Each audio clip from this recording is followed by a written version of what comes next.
Qué bueno encontrarnos después de unas pocas semanas. Espero que vayan avanzando en su formación, en la reflexión, que las tareitas que vamos dejando las vayan entregando a sus coordinadores. No se olviden que el curso va avanzando y las tareas que no realizamos luego se nos van a ir acumulando y va a ser más complicado la entrega de los certificados para quienes logren terminar todo este curso. Les pongo en contexto, el mes anterior, trabajábamos algo sobre quién es Jesús de Nazaret y nos habíamos quedado con una idea que era muy importante como darle vuelta, ¿no? ¿Quién es finalmente Jesús para mí? No puede ser una idea, no puede ser un personaje ahí de leyenda. Recuérdense, la semana anterior decíamos que la religión cristiana en general no es la religión de un libro. Israel sí se movía como religión judía en torno a un libro que era el Antiguo Testamento, la Torá. Nosotros somos una religión que de alguna manera seguimos a un hombre Dios, a Jesucristo. Por lo tanto, conocerlo, aceptarlo, amarlo a Él, es clave para poder declararnos creyentes. ¿Sí? Hoy vamos a una segunda parte, queremos relacionar a este Jesús con nuestra práctica docente, a partir como de algunos elementos de su vida, de su pedagogía, de la forma como enseñaba. Quiero invitarles a que tengan ahí sus Biblias, que tomen nota de los textos bíblicos para que los busquemos y que procuremos sobre todo quedarnos en aquellos elementos que sintamos como verdaderos desafíos para nosotros. ¿Sí? Como les he dicho en otras ocasiones, no todo lo que decimos aquí es para todos y en toda su dimensión. A veces Dios nos habla a través solo de un temita, de un momento, de algo que nos hace falta. Así que les hago una presentación. Vamos a dividir el trabajo de hoy en dos momentos. La reunión se está transmitiendo en directo, me pusieron aquí ya. En primer momento vamos a ver un poco los grandes desafíos que ustedes y yo tenemos como educadores. Educar en este siglo XXI es totalmente distinto a como fuimos educados nosotros. Y no estamos hablando de tiempo muy lejano, ¿no? Estamos hablando de hace apenas 30, 35, quizás 40 años, en el mayor de los casos, ¿no? En algunos casos recibimos una educación hace apenas 20 años, 25 años, y el mundo nos cambió. Entonces, en una primera parte vamos a ver algunos desafíos de la educación y en un segundo momento nos vamos a acercar a Jesús, el Maestro, con algunos criterios pedagógicos que él utilizó. Les comparto entonces la pantalla para que podamos tener la presentación del día de hoy, ¿no? El docente en este siglo XXI. Así lo titulamos el tema del día de hoy. Vivimos hoy un nuevo escenario educativo que tiene como algunas características. Vamos a mencionar por lo menos tres que me parece que son fundamentales debatirlas, ¿no? Primero, que nos debatimos entre la modernidad y la posmodernidad. Y si me permiten, casi que con rasgos de premodernidad. Yo no voy a hacer un curso de todo eso, solo diré una palabrita de cada uno para que vean cómo lo tenemos mezclado, ¿no? La era premoderna es aquella era en que nuestros pueblos creían que todo venía de Dios. Si llovía, llovía porque Dios quería. Si hacía sequía, es porque Dios quería, ¿no? De hecho, no sé si ustedes recuerdan, hubo una época en que cuando no llovía, por ejemplo, la gente sacaba a la imagen de un santo, San Isidro Labrador, y hacíamos procesiones o con la Virgen María pidiéndole a Dios que llueva. Todo dependía de Dios. Luego, hacia el siglo XVII, XVIII, saltamos a la modernidad, donde se empieza a desarrollar la razón y pasamos de un extremo a otro, de creer que Dios era la causa de todo, a creer que todo lo podíamos explicar con la razón. Entonces fue la época del desarrollo de la ciencia, de la técnica, en la que pues el ser humano se llegó a creer, como diría Nietzsche, un superhombre, un hombre poderoso que podía cambiar. Bueno, no vamos a hacer un estudio de todo eso, digamos solo que la modernidad con todos sus inventos lo que hizo fue expoliar el mundo, crear armas masivas para matarnos, hubo guerras, etc. Eso llevó a un desencanto más o menos a finales de la década del 60, el siglo pasado, y nació lo que se llama la posmodernidad. En el fondo, ¿qué es la posmodernidad? Es una postura de protesta de gente que no quería ir a la premodernidad, es decir, poner todo en manos de Dios, pero estaban también desencantados de la modernidad, que todo esté en manos de los hombres. Y entonces la posmodernidad no es otra cosa sino el mundo de las individualidades. Cada uno se fabrica un Dios como quiere, cada uno mezcla la religión como quiere, ¿no es cierto? Somos capaces de creer e ir a las iglesias, pero también somos capaces de creer en el horóscopo, en la brujería, en las loterías. Es toda una mezcla religiosa. Bueno, ahí es donde se tiene que desarrollar la educación, ¿no? Con elementos premodernos. Ustedes están, pero lo tienen vivo en piel. ¿Se recuerdan durante la época del COVID, en la pandemia? ¿Cuántos empezamos a rezar pidiéndole a Dios que pare el COVID? Pensando todavía que Dios era el que nos enviaba una pandemia porque estaba enojado con nosotros. Vivimos momentos de modernidad porque la gente justifica su no creencia con base de argumentos racionales, ¿no? Consideramos que no necesitamos a Dios, pero al mismo tiempo que no necesitamos a Dios en momentos de violencia, ahora que el país está medio convulsionado, volvemos nuevamente a Dios. Esa es la gente. Yo no estoy hablando ni siquiera de los estudiantes, querido colega.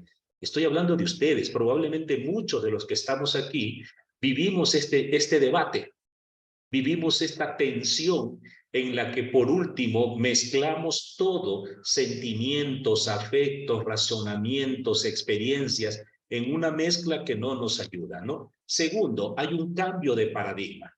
Hemos pasado de la episteme, es decir, del conocimiento, a la frónesis, a la praxis. Me explico. Estoy hablando de mi formación. Cuando yo estudiaba en colegio, en escuela, básicamente el proceso formativo era aprender de memoria lo que la profesora me quería enseñar, ¿no es cierto? Y para eso estaban los exámenes, estaban las pruebas, estaba en casa, uno le ponían a repetir las tablas de multiplicar todos los días hasta memorizarlas.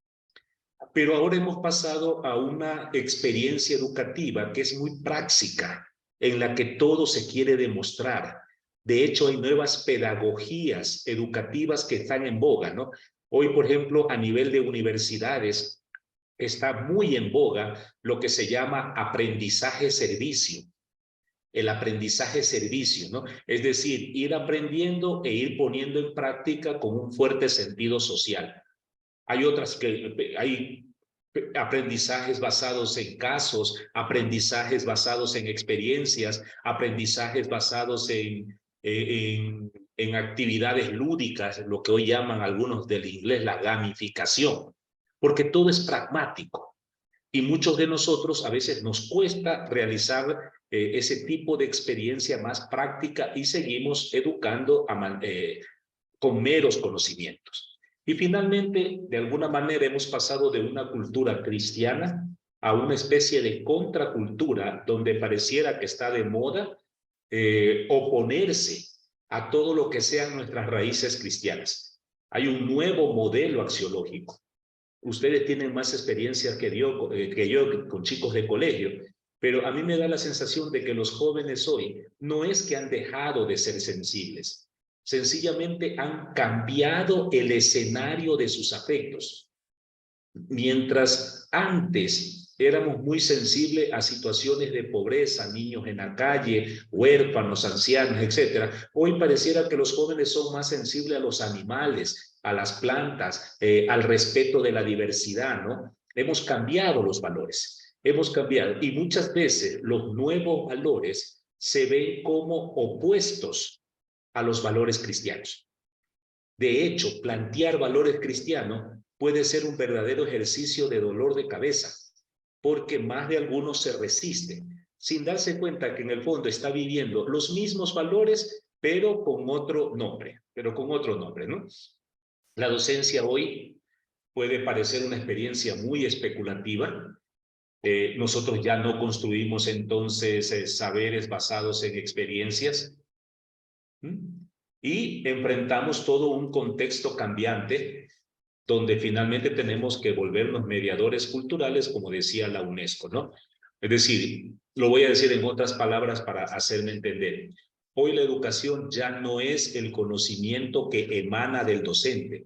Nosotros ya no somos aquellos que sabemos un poquito más de literatura, de matemática, de química, de ciencias naturales, de educación física, de religión, y que le transmitimos ese conocimiento al estudiante, porque hoy los estudiantes tienen todos los conocimientos al alcance de la mano sin necesidad de docente. Yo lo recuerdo en experiencia propia como padre de familia. Durante la pandemia, mi hijo se desesperaba porque la profesora de química de su colegio, a través de la cámara, no entendía muy bien qué era la educación virtual. Entonces ella ponía una pizarra, que la cámara enfocaba, y trataba de hacer los ejercicios en la pizarra sin darse cuenta que muchos estudiantes estaban viendo la clase en un celular o en un computador pequeño y no alcanzaban a ver. Entonces el hijo desesperado, ¿qué hacía por la tarde? Buscar tutoriales, y a través de tutoriales aprendía mucho más que lo del profesor. Entonces ya la tarea del docente no es transmitir conocimientos. Quizás, y esto les invito a que lo anoten en sus cuadernos, y ojalá tengan tiempo algún momento de discutirlo, de conversarlo como comunidad educativa, ¿no? Nuestra tarea no es transmitir conocimientos. Nuestra tarea hoy es ser mediadores culturales. Es decir, ser como conductores, como puentes para poder presentar, cuestionar todos los nuevos rasgos de cultura que este mundo del siglo XXI va dando, y que a veces los jóvenes, sobre todo los más jóvenes, consumen sin un espíritu crítico. El ejemplo más común, digamos el más vulgar, las redes sociales.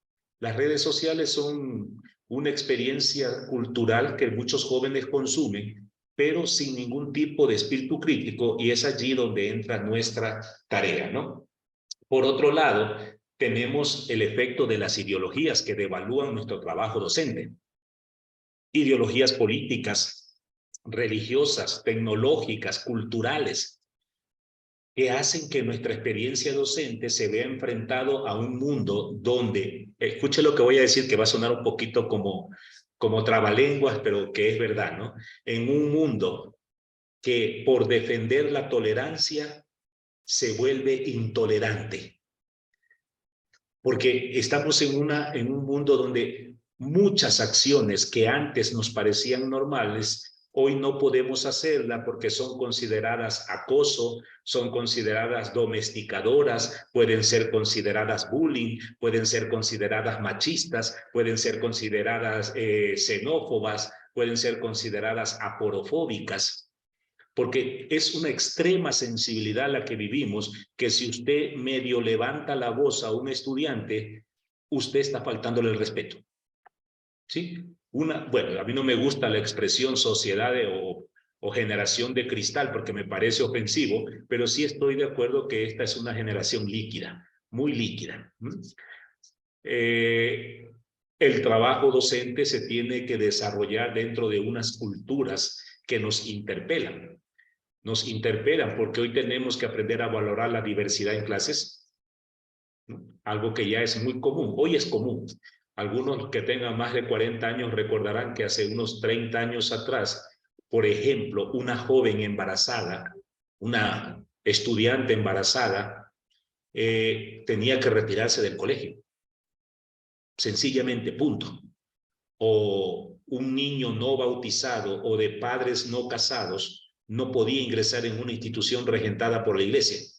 Tenía uno que presentar certificado. Esto pareciera que ya hoy es algo que no es ni siquiera admisible, ¿no? Tenemos que enfrentarnos con una cultura que da mucho influjo a lo mediático. No sé si en los colegios lo hayan vivido, voy a poner una experiencia aquí en la universidad, ¿no? Uno tiene que tener mucho cuidado cuando yo doy clases en temas un poco más complejos, porque yo he tenido estudiantes que inmediatamente encienden la grabadora del teléfono celular. Y hace una semana, no sé quiénes vieron por las noticias el caso de una niña en Perú, en Lima, que habían empezado a correr por toda la institución fotos de esta niña completamente desnuda, una chiquilla de 14 años. Cuando ella se enteró, entró en pánico y le avisó a sus padres, y resulta que las fotos ni siquiera se las había tomado ella, se las habían hecho a través de inteligencia artificial. ¿Ya? Entonces, este tipo de acciones mediáticas desafían la educación, ¿no? La división por gustos que tenemos a la hora de educar, personas que quieren entrar en una institución regentada por la Iglesia Católica, pero se niega terminantemente a participar de los eventos litúrgicos. Lo tuve hace poco ese caso, yo le decía, pero si a usted le parece que la formación religiosa no es de interés suyo o de sus hijos, pues llévelo a una institución donde le garanticen que no van a tener formación religiosa. Pero esta institución en particular, regentada por la Iglesia Católica, forma desde una cultura cristiana. Tenemos una nueva visibilización étnica y finalmente también una visibilización de género, ¿no? Que son datos que todavía desafían un poco todo lo que es nuestra educación. Todo esto finalmente genera una crisis a la hora de educar. ¿Sí? Hemos perdido los metarrelatos. Entiéndase por metarrelatos todos aquellos discursos macro que nosotros ejercíamos para la educación, ¿no? Uno, el más sencillo que me puedo recordar ahora, un metarrelato, estudiar para ser alguien. Eso se ha caído. Hoy todos sabemos que somos alguien, aún sin asistir a la escolaridad, ¿no? Hemos perdido los metarrelatos, hemos perdido el sentido de la realidad. Muchas veces vivimos en unas realidades paralelas. En estos tiempos de debates políticos, por ejemplo, uno escucha personas que arman todo un discurso de la realidad a partir de una, valga la redundancia, de una realidad virtual que la aprendió a través de redes sociales. Pero cuando medio se escarba y se intenta cuestionar críticamente el asunto, no tienen argumentos, ¿sí? Porque los chicos se creen todo lo que ven en las redes sociales. Es que yo lo vi. Es que yo vi un programa en que dijeron que ya encontraron la tumba de Jesús y los huesos de Jesús. ¿Y dónde viste eso? Yo lo vi en Discovery Channel. Bueno, ¿qué es Discovery Channel? Es un canal de televisión. No es más que eso. No tiene estatuto científico, pero esa es la realidad paralela, ¿no? Una crisis que nos aleja del compromiso o por lo menos nos compromete de manera muy tibia, ¿no? Ese sentido social que tiene que implicar la educación. Digamos finalmente que la educación hoy enfrenta esa cultura audiovisual y a las tecnologías de la información y de la comunicación que se volvieron accesibles, inmediatas y variadas, y que cuestionan nuestros roles, ¿sí? Cuestionan nuestros roles hoy.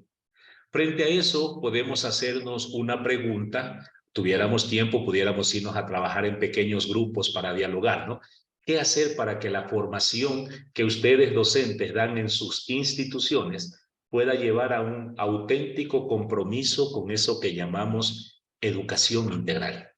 ¿Mm? Y dada la realidad de nuestras instituciones, obviamente tenemos que acercarnos a quien se constituye como nuestro referente a la hora de educar. Es el Maestro Jesús. Es Jesús como maestro. ¿Mm? Hay un maestro que es el modelo de todos y es este Jesús, ¿no? Y si nosotros estamos en una institución de corte cristiano católico, tendríamos que, de manera seria y responsable, emplear parte de nuestro tiempo para estudiar su método pedagógico. Por favor, tenga su Biblia a mano, porque dentro de un momento vamos a leer algunos textos bíblicos y entonces pues allí les voy a pedir que me ayuden leyendo de manera espontánea los textos, ¿no? Por lo menos ya tenemos aquí para entender cuál es el sentido de Jesús Maestro al cual aceptamos. Juan 15:5. Dice Jesús, yo soy la vid y ustedes son las ramas. El que permanece unido a mí y yo a él, produce fruto, porque sin mí no pueden hacer nada. Este es un poco el sentido del discipulado, ¿no? Quizás una de las tentaciones más grandes que podemos tener los creyentes es creer que la obra, el compromiso, la opción es algo que yo hago por mí mismo y no es real, ¿sí? La mayor tentación que puede tener un creyente es creer que por su edad, su formación o su madurez es capaz de superar todo tipo de tentaciones y enfrentarse al mundo solo. Eso es un grave error. Jesús nos recuerda, solo mientras estén unidos a mí, podrán dar fruto. Se alejan de mí y no podrán dar frutos. Si parafraseamos esto en nuestra actividad, podríamos entonces nosotros decir, solo unidos a Jesús podremos ser verdaderos educadores integrales. Si nos alejamos de Él, quizás a duras penas seamos meros transmisores de unos conocimientos que no necesariamente van a llevar a la persona a un proceso de conversión, a un proceso de cambio de vida, que en el fondo debería ser o es, entiendo, el objetivo de unas instituciones que quieren formar cristianamente, ¿no? No solo formar grandes profesionales, sino sobre todo grandes personas. ¿De qué nos sirve formar gente que sepa mucha matemática, que sepa mucha geografía, que sepa mucha química, si no son capaces de entablar relaciones de respeto, de empatía, de cercanía con los demás, ¿no? Especialmente pues con las personas necesitadas. Entonces, para nosotros Jesús es el modelo de todo proceso formativo. En los evangelios, Jesús es llamado maestro. ¿Alguien puede leer, por favor, Juan 14:6? Quien lo tenga, por favor, abra su micrófono y si está cerca, léalo en voz alta, por favor.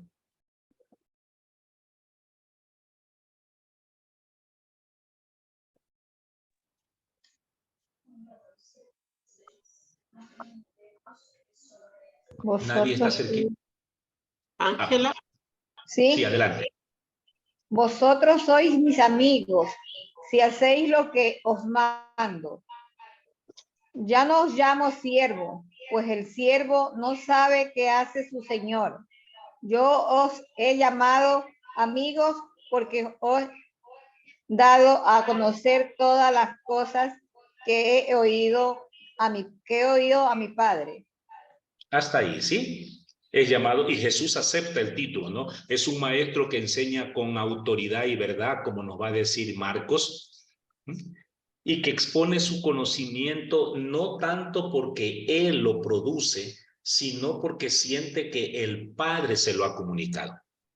Jesús va a decir en Juan 8:28, yo no les hablo por mí mismo, les hablo aquello que mi Padre me ha mostrado. Aquello que mi Padre me ha mostrado, ¿no? Por lo tanto, este cuadrito nos va a ayudar mucho. En educación, Jesús es el maestro y Jesús debería ser el centro de nuestra enseñanza. Todo el resto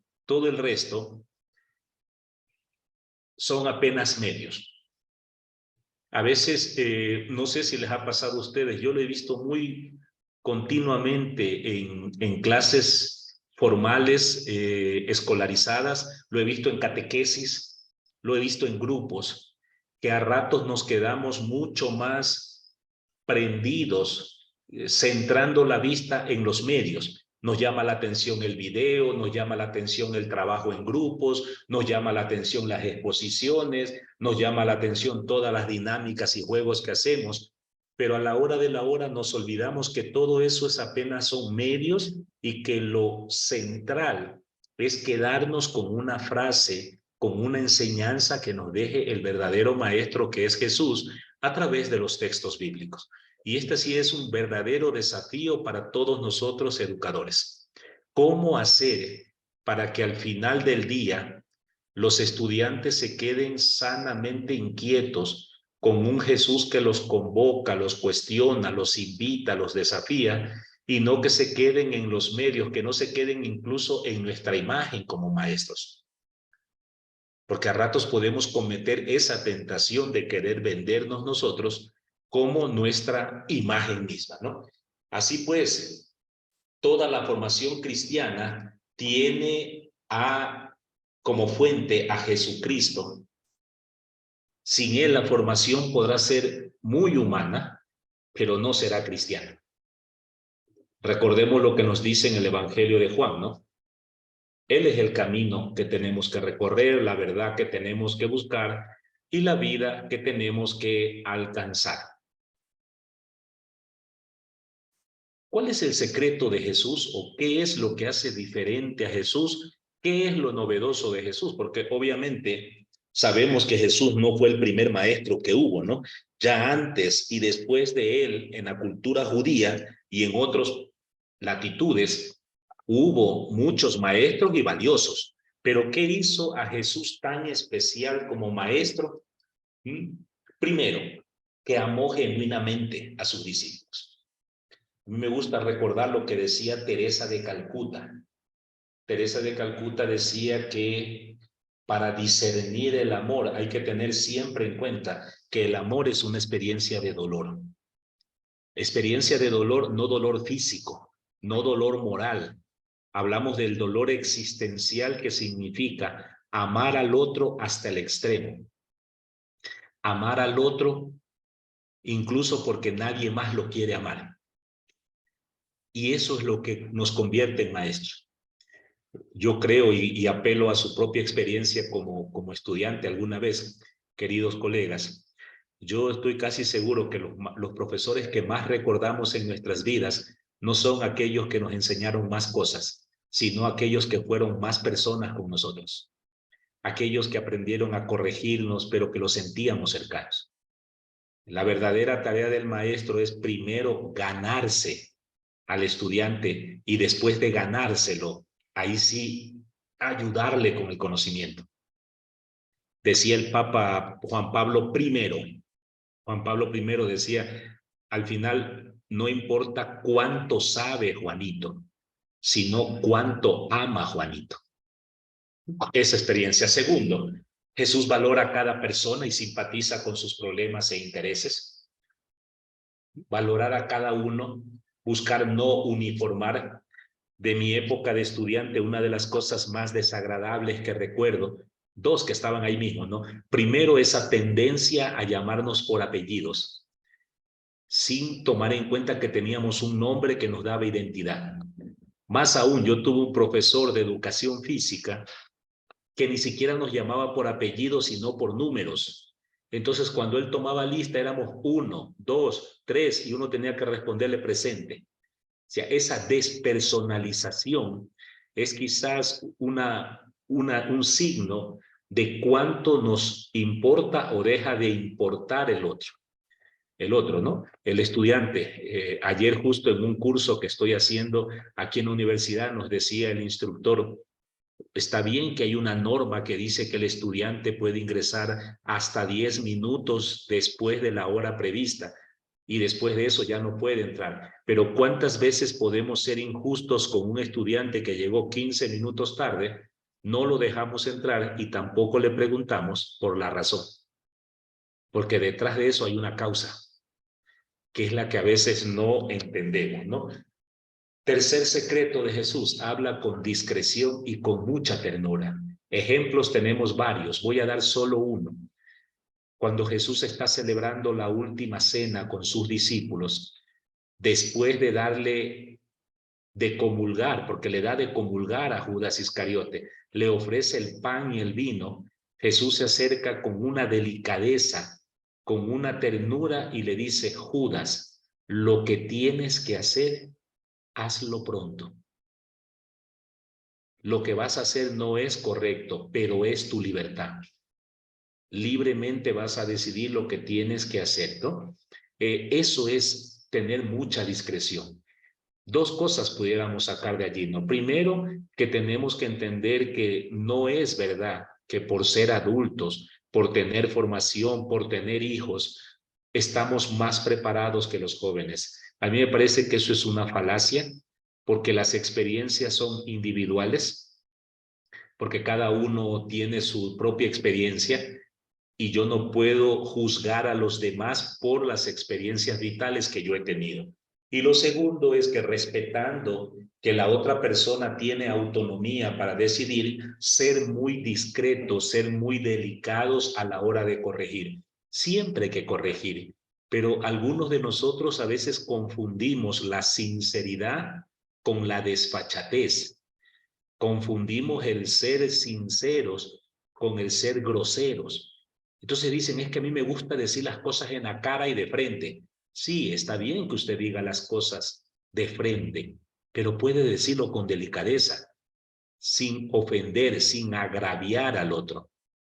Y finalmente, Jesús es paciente y tolerante a la hora de enseñar, porque entiende que sus discípulos no todos entienden al mismo tiempo y no todos se comprometen al mismo tiempo. Aún a riesgo de que alguno de ustedes se escandalice, para mí el discípulo más limitado que tuvo Jesús, el más cortito de inteligencia, para mí fue Pedro, sin duda. Pedro, a lo largo de su vida como discípulo, no entiende, cuestiona, miente, traiciona, engaña, promete y no cumple. Y sin embargo, Jesús sigue siendo paciente con él y llevándolo lentamente, porque sabe que tarde o temprano sus discípulos podrán iluminarse. Sí.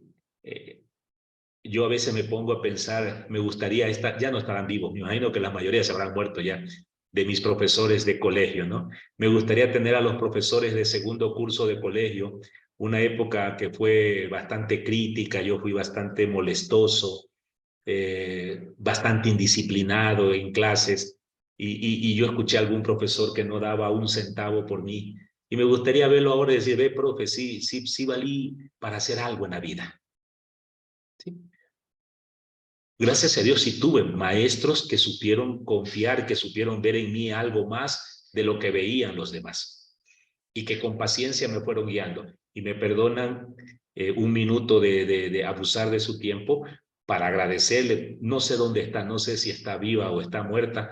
Yo creo que está viva porque vive en mi corazón. Agradecerle a María Elena Carrera, que fue mi profesora cuando yo tenía 13 años y que supo confiar en mí. Ella fue paciente y me supo ayudar, me defendía, hablaba conmigo y algún día me hubiese gustado volver a verla para decirle personalmente muchas gracias. Ahora, gracias a ustedes por este minuto de confianza. Vamos a ver algunos rasgos de la pedagogía de Jesús para ir cerrando esto y dejar un espacio para poder dialogar, ¿no? Algunos espacios para poder dialogar. El título de rabí o rabuní, que se traduce por maestro, es uno de los pocos títulos que Jesús acepta y que no niega. Hay otros títulos que Jesús rechaza. Por ejemplo, a Jesús no le gusta que le digan bueno. Un joven le dice, maestro bueno, ¿por qué me llamas bueno? Uno solo es bueno y es Dios. Jesús rechaza la idea de que le llamen hijo de David. Jesús rechaza la idea de que lo llamen Cristo o de que lo quieran coronar como rey. Jesús huye de esos. Pero la palabra maestro Jesús la acepta sin ningún problema, pero luego en la práctica Jesús demuestra que está lejos de los maestros de su tiempo. Veamos como 3, 4 diferencias, ¿no? La primera diferencia es que los maestros del tiempo de Jesús eran buscados por los discípulos y eran buscados de acuerdo a al renombre, al reconocimiento social que tenían. Además de que estos maestros en un determinado momento cobraban por la enseñanza. Entonces los discípulos los buscaban y le pedían de favor que los acepten como discípulos. Este ya es un primer cambio. Jesús no espera que los discípulos los busquen. Él los va a buscar. Él los escoge. Una de las frases más lindas que a mí me encanta del Nuevo Testamento está en el Evangelio de Marcos, cuando nos dice que Jesús subió a la montaña y llamó a los que él quiso. si me permiten un poco la grosería, pudiéramos decirlo en palabras nuestras hoy. Jesús llamó a los que le dio la gana. ¿Qué vio en ellos? ¿Qué vio en nosotros? A veces ni nosotros mismos somos conscientes de qué es lo que Jesús ve en nosotros o qué vio en nosotros, que nos fue guiando, poniendo los medios para que terminemos siendo parte de esta, la más noble de las vocaciones laicas, que es ser educador. El poder tener esa dicha de tener un grupo de niños, niñas, jóvenes, a los que durante cada mañana, por un buen tiempo en el año, tratamos de completar, corregir o hacer lo que no encuentran en sus propios hogares. Y esto es una vocación muy noble, ¿no? Jesús nos llamó, nosotros no lo escogimos a él. Segunda característica que diferencia al Jesús maestro de otros maestros: los otros maestros ponían etapas de formación. Eran pequeñas etapas que se iban formando hasta que la otra persona, el discípulo, había completado unos procesos de formación y por lo general terminaban convirtiéndose en maestros, ¿no? Que empezaban a enseñar a otros. La diferencia está en que Jesús no llama para cumplir unas etapas o unos objetivos específicos. Jesús llama para toda la vida. Es decir, aunque mañana, queridos colegas, alguno de ustedes por cualquier circunstancia de la vida deja de ejercer la docencia activa porque le tocó migrar del país y trabajar en cualquier otra cosa para ganarse el sustento, aunque usted algún día por otras circunstancias, cualquiera que éstas sean, deja de ser educador activo de aula, tiene que saber que usted fue llamado para una vocación que nunca la perdemos. Y que aunque sea en un trabajo, en un taller, en un almacén, en una casa, donde quiera que estemos, siempre se nos va a salir por los poros el ser educadores. Tercero, los discípulos, como parte del pago que hacían a los maestros, estaban en obligación de servirlo, de atenderlo, de estar atento a las necesidades del maestro. Jesús cambia radicalmente esta idea porque Jesús se pone como el servidor. ¿Recuerdan ustedes en Juan 15 cuando se hace el lavatorio de los pies? Sepan que en aquella época el gesto de cortesía, de acogida en una casa, era lavarle los pies al visitante. Les recuerdo nomás que en aquella época se usaban sandalias abiertas y que los caminos por los que transitaban eran caminos de tierra, unas veces polvorosos, otras veces con lodo, con barro, y que esos pies no es que llegaban un poquito sucios, llegaban bastante sucios. Y a cualquier visitante había que darle la acogida y la bienvenida lavándole los pies. Por lo general, esta tarea la hacían las mujeres, excepto el caso de que la familia sea muy rica y tenía esclavos a sus servicios, entonces la labor la hacían los esclavos. Y en la última cena, cuando probablemente los discípulos pensaban que las mujeres iban a hacer este gesto de lavarle los pies, resulta que Jesús los sorprende quitándose la túnica, tomando una toalla, una jofaina con agua, y se puso a lavarle los pies. Y algunos no quisieron, ¿no? Pero Jesús les exigió que cumplan con este gesto humilde de servicio. Y al final Jesús les da la lección. Les dice, ustedes me llaman maestro, y en verdad yo soy el maestro. Y si yo, que soy el maestro, les he lavado los pies, los he servido con cariño, a partir de ahora cualquiera de ustedes que desee ser el primero, vuélvase el servidor de los demás. Cualquiera de ustedes en cualquiera de los colegios, en la Escuela Santa María, Bartolomé Garelli, en Nuestra Señora de Montebello, en el Colegio Francisco Javier, cualquiera de ustedes que quiera ganarse el respeto de sus estudiantes, aprendan a servir. Aprendan a servir.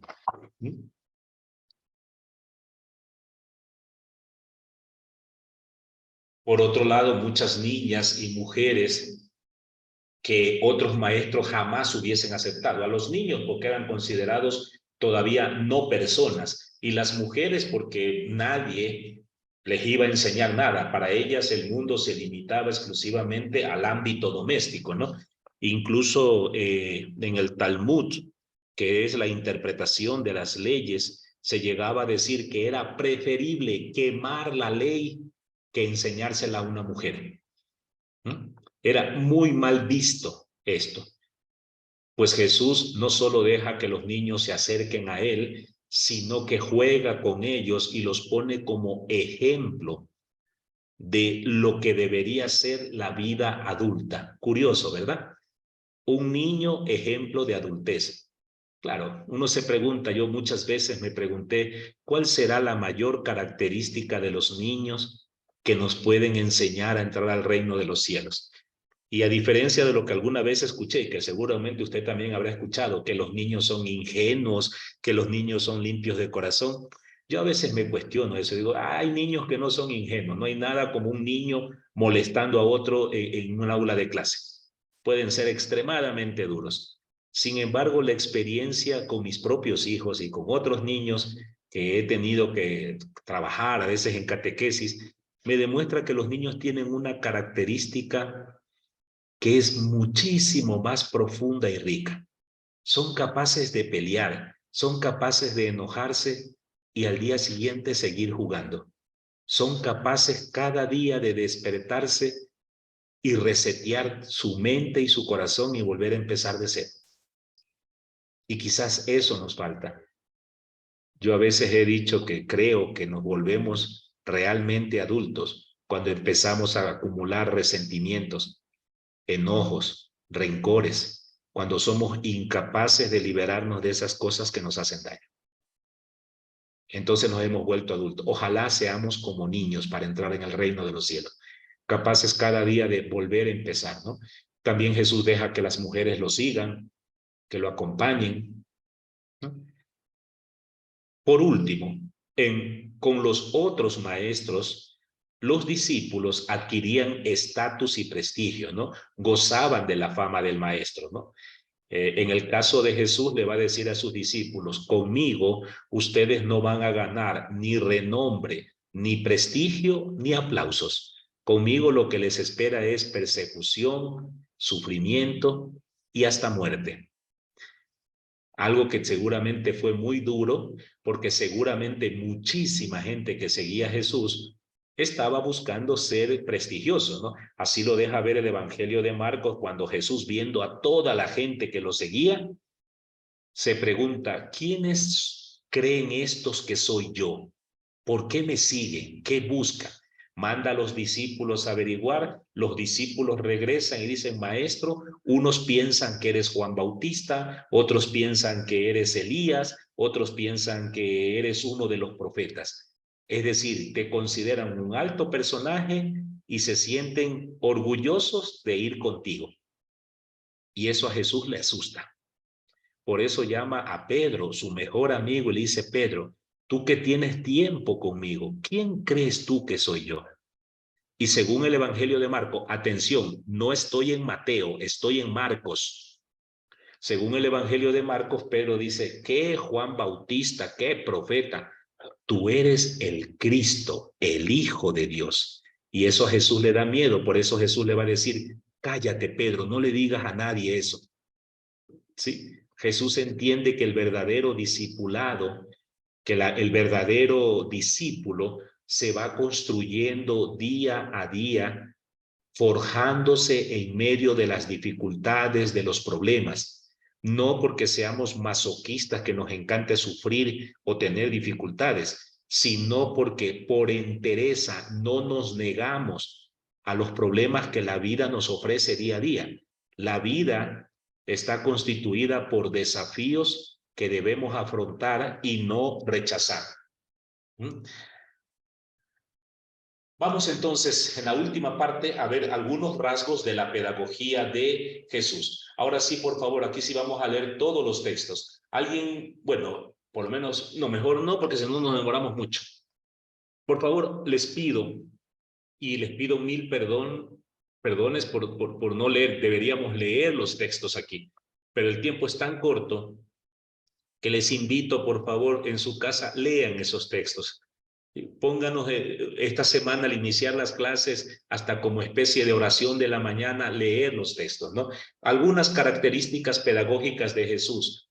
Lo dije al inicio y quiero volver a repetirlo. Tome aquella que usted sienta como un desafío. No todas son para todos. Cada uno vea cuál le desafía o le cuestiona más.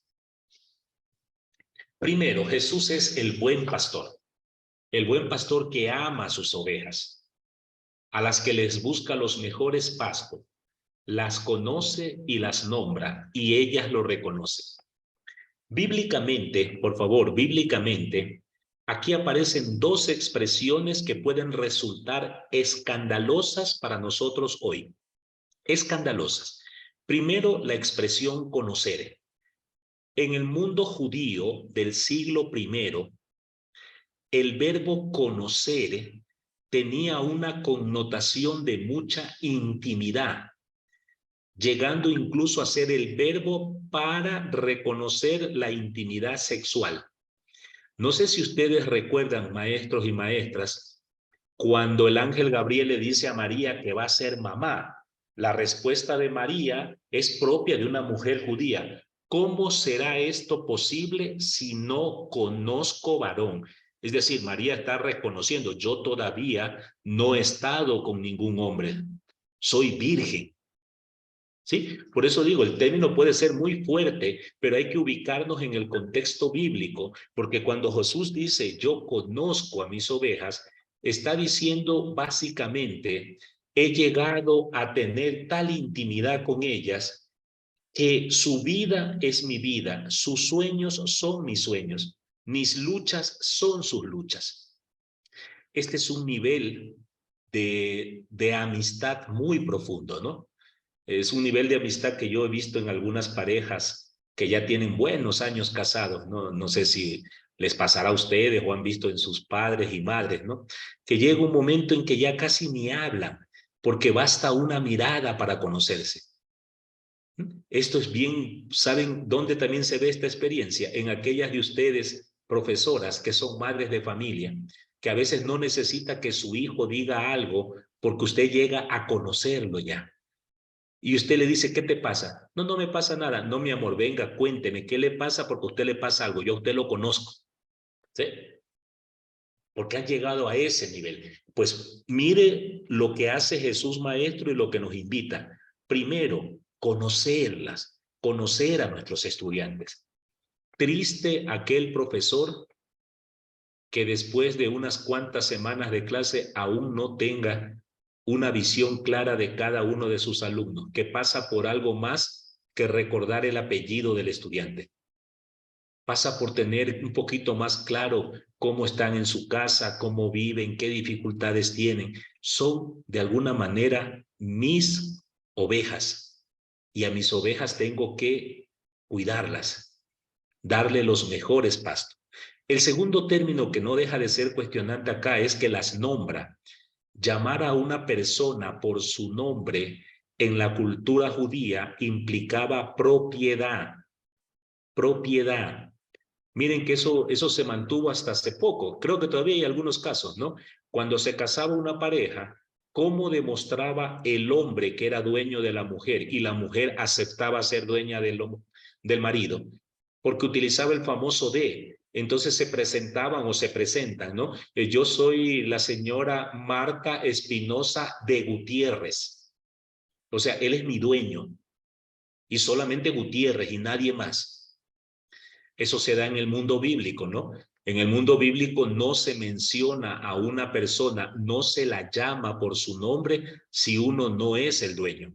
Si yo tenía que referirme, por ejemplo, a Marlene, y Marlene no es de mi propiedad, porque no es ni mi esposa, ni mi hija, ni mi esclava, yo tendría que referirme a ella como Marlene, hija de Tomás, si es que Tomás se llamaba a su papá. Y si era casada, bastaba que le diga Marlene de Miguel. Y eso respetuosamente es, la estoy nombrando, pero también estoy nombrando a su dueño. Si esto les queda claro, maestros, ustedes pueden entender, por ejemplo, textos bíblicos en los que Jesús respetuosamente le dice a uno, ¿no? Simón, hijo de Jonás, a partir de ahora yo te voy a poner un nombre, te vas a llamar Pedro. Y si yo te doy un nombre es porque me perteneces. ¿Sí? Y esto es el primer rasgo de la pedagogía de Jesús, entablar con sus estudiantes, con sus discípulos, una relación de tal intimidad que terminamos volviéndonos familia, porque al final, hablando en términos actuales, pues pasan 6, 7 horas con nosotros, con nosotras, en un salón de clases, formando una familia en que a mí me toca fungir de mamá, papá, hermano mayor, hermana mayor, y ellos son hermanos entre sí. Y es algo que quizás se pueda convertir en un desafío hoy en la educación. Segundo, vive una experiencia de amor extremo. Ya hemos dicho que Jesús establece una relación personal y eso significa entrar en el corazón de las personas. Y cuando uno entra en el corazón de las personas, logra comprender muchas cosas de por qué la persona actúa así, por qué la persona tiene estos rasgos, por qué la persona actúa de determinada manera.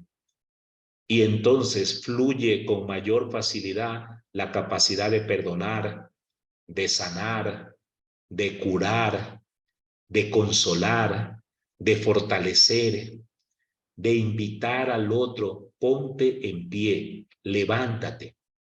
Este es un rasgo que a mí me encanta de Jesús, ¿no? Jesús jamás habla con una persona que esté humillada y tirada en el piso. Lo primero que Jesús le va a decir a la gente es levántate, ponte en pie. No vale de nada que reconozcas tus errores si no eres capaz de ponerte en pie y seguir caminando.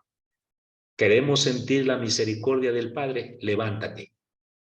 El problema de Judas, para mí personalmente, no fue el haber traicionado a Jesús. Traicionar a Jesús, digamos que es el fruto de la limitación humana y cualquiera lo hubiera hecho. El verdadero problema de Judas es que no se puso en pie y regresó. Yo estoy seguro que si Judas Iscariote regresa y se para frente a la cruz donde Jesús está agonizando y le dice, maestro, me equivoqué, perdóname el error que he cometido. A mí no me queda duda que Jesús le hubiese dicho, quedas perdonado, Judas. No te preocupes, voy a seguir rezando por ti, porque era su amigo. El problema es que Judas prefirió quedarse en el piso hasta morir. Eso es amor extremo. El amor extremo no es aquel amor que está buscando siempre un beneficio, una recompensa o por lo menos una respuesta favorable.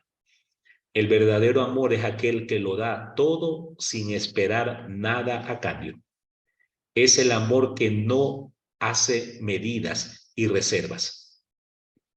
Es ese amor que todos los días busca darle todo al otro sin esperar nada. Es más, si el otro no devuelve ni siquiera un agradecimiento, eso no nos impide seguir amando.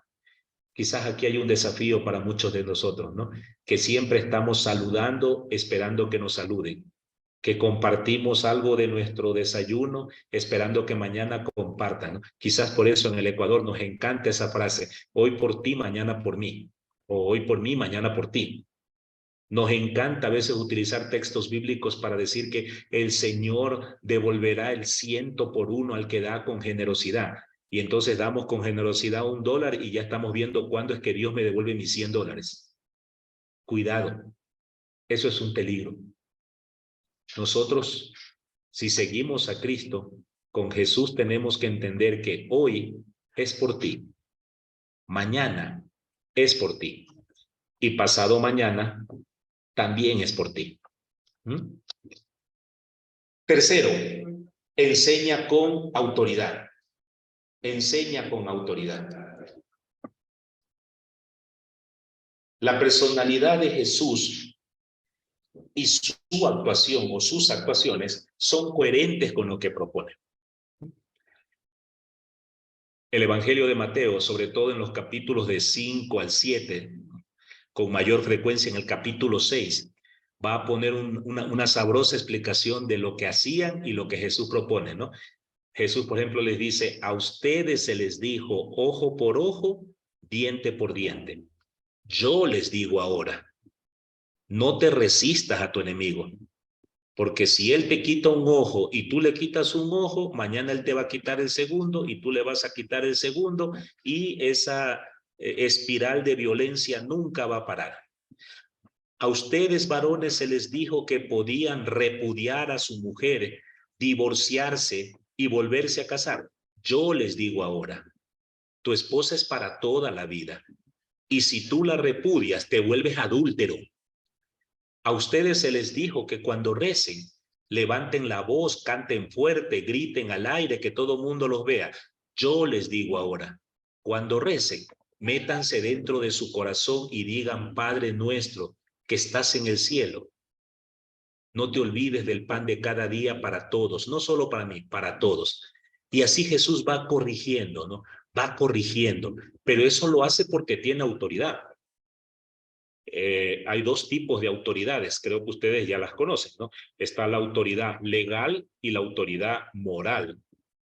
La autoridad legal es aquella de quienes son investidos por un Estado con un poder que pueden ordenar a cualquiera en la calle. Un policía, un militar, nos puede detener en la calle y decir, párese en la esquina, levante las manos, va a una requisa y punto. Y usted tiene que obedecer, si no se va preso. Eso es autoridad legal. Uno obedece porque toca, pero uno a veces hasta dentro de uno está que lo insulta al policía, ¿no? Otra cosa distinta es la autoridad moral. La autoridad moral es aquella cuando, por ejemplo, la de la madre de uno, que aunque ya somos adultos y nos sentimos libres, creemos que nuestra madre nos ama y si nos aconseja, nos llama la atención, es por amor. Ahora usted, querido colega, desde la pedagogía de Jesús, escoja. Usted como docente quiere ser una autoridad legal a quien todos obedecen porque si no baja puntos, lleva a la inspección, llama a los padres de familia para dar quejas, o se convierte en una autoridad moral que hace que sus estudiantes sientan que si usted los corrige es porque usted los ama. ¿Mm? Ese es como el desafío que nos queda allí, ¿no? Vamos terminando. Jesús, y eso lo decía hace un momento Katy antes de que empecemos, ¿no? Jesús enseña con parábolas. Las parábolas no son enseñanzas propiamente morales. Por favor, distingamos, ¿no? Cuando la enseñanza tiene una connotación moral, cuando quiere presentar una moraleja, a eso le llamamos en términos de literatura una fábula. ¿No es cierto? Usted recordará fábulas. Yo recuerdo, por ejemplo, la fábula de El pastorcito mentiroso y que mamá contaba toda la historia y al final daba la moraleja, la enseñanza que quería que nosotros aprendamos. En boca de mentiroso, hasta lo cierto se hace dudoso. Y con eso nos invitaban a no decir mentiras. Eso es fábula. Jesús no hace fábulas, Jesús presenta parábolas. Entonces, ¿qué es una parábola? Las parábolas propiamente son historias que se resaltan de la vida cotidiana. Historias que se resaltan de la vida cotidiana. O dicho en otras palabras, la parábola que Jesús pone es destacar eventos del día a día. Primero, para que usted tome conciencia de cómo actuamos los seres humanos. Entonces Jesús le dice, el reino de Dios se parece a cualquiera de ustedes, profesores y profesoras, que si se les cae $5 en este momento, que era su dinero para el almuerzo, para el transporte, usted deja este curso y es capaz de recorrer todos los lugares donde estuvo en el colegio con la esperanza de encontrarlo. Y va al salón de clases y va al rectorado donde estuvo y en un momento recuerda que usted pasó por el baño y por si acaso va al baño y ahí encuentra sus $5 tirados en el piso y usted lo recoge y eleva la mirada y da gracias a Dios que lo encontró porque si no se quedaba sin platita. Ya, un evento cotidiano. Jesús dirá, el reino de Dios se parece a eso. Porque Dios es igualito. Cuando siente que cualquiera de ustedes se le pierde, empieza a recorrer todo el mundo buscándolo. Porque es un pastor que busca su oveja. De manera concreta, en el texto lo va a poner con estas palabras. El reino de Dios se parece a una mujer que pierde una moneda y se pone a barrer toda la casa. Y cuando la encuentra, va y le dice, vecinas, alégrense conmigo. Una moneda se me había perdido, pero ya la encontré. Al final de las parábolas, Jesús va a decir, el que tenga oídos para oír, que oiga. Porque Jesús no pretende enseñar nada, solo pretende que usted tome conciencia. Eso que usted está dispuesto a hacer, también el Padre del cielo está dispuesto a hacer. En otro momento Jesús dice, ¿quién de ustedes, señoras que tienen sus hijos, queridas profesoras que tienen hijos, quién de ustedes, si su hijo le pide un pan, le pone un ratón, una culebra en la mano? Entonces, ¿por qué creen que el Padre y Madre del cielo, cuando usted le pide por su salud, le va a mandar enfermedad? Cuando le pide que la proteja, la va a desproteger. Aprendamos a confiar en Dios. Esas son parábolas. Y con esas parábolas Jesús acerca la realidad de todos los que le escuchan para ponerlos en una situación de asombro. Es decir, desde la cotidianidad, Jesús quiere que descubramos las realidades más profundas y eso sea como el motivo, la motivación para empezar una conversión en nuestra propia vida. Porque todos somos capaces de acciones buenas. A veces el problema es que no somos capaces de explotar ese lado bueno, porque quizás nadie nos ayudó a descubrirlo. Y he allí la tarea que tenemos como docentes al estilo de Jesús. Hacer que nuestros estudiantes exploten por aquella dimensión de su vida donde son mejores. ¿No? Hace algún tiempo hablábamos de una experiencia muy bonita, ¿no? Se encuentran dos mamás saliendo del colegio, retirando libretas, y una mamá le pregunta a la otra, ¿y cómo está tu hijo? Dice, ve, en deportes ese muchacho le va bien, ese muchacho le encanta jugar fútbol, educación física sacó 20, pero en matemáticas ese muchacho no da pie con bola, está mal en matemáticas. Y la señora le pregunta, ¿y qué vas a hacer? Pues ya lo voy a poner en recuperación para matemáticas, le voy a poner un profesor que le ayude. Cuando nosotros docentes deberíamos insistir a esa señora, quizás él tenga que aprender lo básico de matemática porque quizá ese no sea su fuerte. Quizás su mayor talento Dios se lo dio en el deporte y habría que explotarle eso, porque si no, igual no va a aprender matemáticas y probablemente frustremos a un deportista. No sé si eso será un ejemplo que nos puede ayudar, podemos discutirlo al final, ¿no? Esta es la parte que a mí más me gusta de todas y con esta vamos cerrando. Jesús es un maestro que enseña con preguntas, con preguntas. Yo creo que hoy la educación del siglo XXI, como dije al inicio, no es una educación en la que nosotros damos conocimiento, sino que los docentes del siglo XXI debemos ser personas que hacemos las preguntas problematizadoras, como solía decir Paulo Freire, ¿no? Paulo Freire acuñó el concepto de la palabra problematizadora. Quizás hoy debamos hablar de la pregunta problematizadora, la pregunta que cuestiona muchas veces los conocimientos que tienen nuestros jóvenes, ¿no? Jesús, por ejemplo, establece contacto con la gente con preguntas. Juan 1:38. ¿Qué buscan? Esa pregunta se la hace cuando ve que Andrés y otro discípulo de Juan Bautista lo siguen. Y esto le responde, maestro, ¿dónde vives? Y Jesús le dice, vengan y lo verán. Otras veces quiere estimular a dar un paso adelante, ¿no? ¿Por qué me llamas bueno? Otras veces quiere poner a prueba a sus discípulos. Sí. Vayan a comprar pan para toda esta gente. ¿Dónde pueden comprar ustedes ese pan? En algunas ocasiones Jesús pregunta para que la verdad no salga de nosotros, sino de ellos mismos, ¿no? Al joven que le pregunta, maestro, ¿qué debo de hacer para ganar la vida eterna, Jesús le pregunta, ¿quién es tu prójimo? Cuando sepas quién es tu prójimo, sabrás cuál es el camino a la verdad eterna. Otras veces pregunta para desafiar, ¿se puede sanar en sábado? ¿Se puede romper una norma en nombre de la misericordia? Preguntas que nos seguimos haciendo hoy en el siglo XXI, ¿no? Finalmente, a veces Jesús pregunta para cuestionar. ¿Puede un ciego guiar a otro ciego? ¿Puede un docente que no vive una experiencia profunda de fe hablar de fe a los demás?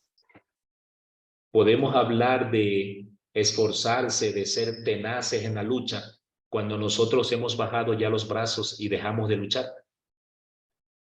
Enseñar con preguntas. Este para mí es un elemento muy importante en la educación del siglo XXI. Finalmente, digamos unas palabritas sobre la identidad espiritual que debe tener el educador hoy. Identidad espiritual que debe tener hoy. ¿Cuál es la tarea del docente hoy? Para cerrar ya este capítulo, primero, reconocer que la tarea nuestra es pesada. Estas semanas, hace unas 3, 4 semanas atrás, surgió, no sé si lo han visto, en el INEC salió el ranking de las profesiones peor remuneradas en el Ecuador y ocupamos un glorioso primer lugar. Somos la profesión menos reconocida económicamente, ¿no? En segundo lugar están los periodistas y en tercer lugar los contadores. Las 3 profesiones que menos se les paga en Ecuador, que menos reconocimiento tienen. Sí, en términos económicos puede ser pesada porque requiere de mucha dedicación, de preparación. No es simplemente un romanticismo decir que nosotros empezamos 2 horas antes de que empiecen las clases, ya empezamos nuestra tarea y probablemente la terminamos 2, 3 horas después de que termine el horario. Y todo el tiempo estamos dedicados a prepararnos, ¿no? Pero que más allá de todo lo pesado que pueda ser, es una vocación. Y que le encontramos sentido cuando la llenamos de carisma. Cuando desde la oración descubrimos que no hay nada más sagrado, bonito, a mí me ha pasado, ya le doy gracias a Dios por eso, que te encuentras con un estudiante que te viene a saludar y ya lo ves todo profesional, un hombre bueno y te viene a saludar con cariño y uno siente que valió la pena el esfuerzo, ¿no? Es una vocación que demanda de nosotros mucho ejemplo. Yo recuerdo alguna época en que estuve como misionero en un pueblito que se llama Moraspungo, provincia de Cotopaxi, y era un poquito doloroso ver que los fines de semana el profesor salía al pueblo y luego los estudiantes en la tarde iban arriando el caballo, porque él iba ahí sobre el caballo totalmente alcoholizado de regreso a casa. O sea, ¿qué ejemplo le daba a los estudiantes este profesor? Basarse en la palabra de Dios, porque somos docentes creyentes, y proyectar sí con claridad y sin confundir. Esto lo pongo porque hay un tema que yo no sé si más adelante debemos trabajarlo, que es todo un desafío, ¿no? ¿Hasta dónde puede llegar la tolerancia y comprensión con puntos de vista distintos? ¿Y cuál es el límite cuando tenemos que ser muy frontales en defender aquello que constituye nuestra identidad? Este para mí es todo un desafío el que tenemos, ¿no? ¿Hasta dónde se puede permitir o dar una concesión y dónde tenemos que volvernos un poco sanamente intolerantes porque esto va más allá de nuestra propia doctrina, por decir algo? Yo voy a poner un caso muy concreto, ¿no? Más allá de todo el respeto que uno puede tener, hasta dónde yo como creyente puedo tener una actitud flexible o endeble, por ejemplo, con el aborto. Si yo soy cristiano, seguidor de Cristo, y en mí resuena la idea de Jesús, yo he venido para que tengan vida y vida en abundancia, ¿puedo estar a favor o por lo menos callarme frente a este tema? Es un tema que puede hacer que lo debatamos un poquito más adelante porque creo que es necesario, ¿no? Luego, el docente es, permítanme que esto sea ahí, ya. El docente es testigo de Jesucristo. el docente debe ser un agente del desarrollo y el docente debe ser un enriquecedor de la cultura. ¿Cómo hacerlo? Tomando en cuenta como estos elementos que son muy importantes y terminamos. Primero, entender que la docencia implica una y otra vez procesos de conversión. ¿Sí? Yo recuerdo haber tenido alguna vez un profesor, fue en la universidad, que nos daba sus clases con unas hojas que con el pasar de los años ya estaban amarillas de tanto estar expuestas a la luz del sol. Y seguía repitiendo. Tuve un profesor de mis hijos que se sentía de alguna manera orgulloso de que año a año había ido aumentando su clase en diapositivas, que mi hijo se reía porque decía, con nosotros llegó a las 300, ya anda por las 350 diapositivas, ¿no? Porque nos volvemos expertos en repetir lo mismo cada año, hasta los mismos chistes, los mismos ejercicios. Eso significa que no estamos viendo la vida con ojos nuevos. Un nuevo nacimiento implica entender que cada año, cada paralelo, cada curso, cada grupo de estudiantes son una novedad que debemos nosotros de valorar. Tener propósitos para enseñar. Un propósito es, en el fondo, es crear personas nuevas. Que Dios nos libre de tener que formar personas que no hayan entendido el respeto a los demás. Enseñar es sagrado, no es una profesión, es una vocación. Sí, mal pagada, de acuerdo, que nos gustaría ganar un poco más, también estoy de acuerdo. Pero hasta que llegue ese momento, entender que cada clase que doy es un ejercicio vocacional, en la que pongo en juego no solo lo que sé, sino lo que soy. Y eso me lleva a prepararme con dedicación. Hasta ahí lo vamos a dejar entonces. Tenemos unos cuantos minutos. Si hay alguna pregunta, alguna inquietud, por favor, la podemos hacer de dos formas. O abren su micrófono y la hacen si la tienen, o pueden escribirla en el chat si el grupo es muy grande y no pueden escribirlo.